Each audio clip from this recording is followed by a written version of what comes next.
Aquello ocurrió hace ya más de 49.000 años. Algunos se extinguieron enterrando con ellos los misterios de su existencia. Otros, en cambio, casi por un milagro del destino, han llegado hasta nuestro tiempo. Pero hace ahora algo más de 15 años, un gran descubrimiento ha permitido recuperar los restos de 13 neandertales en el ya mítico yacimiento del Sidrón.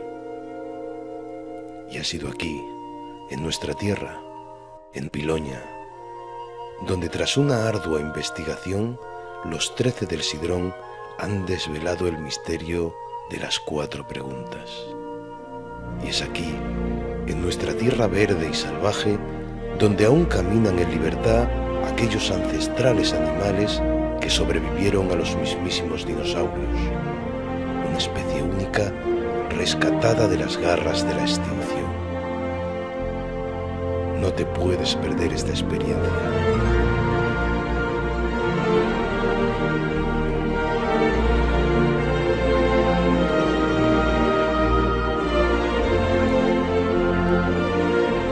Resérvala en nuestra web y ven a visitarnos.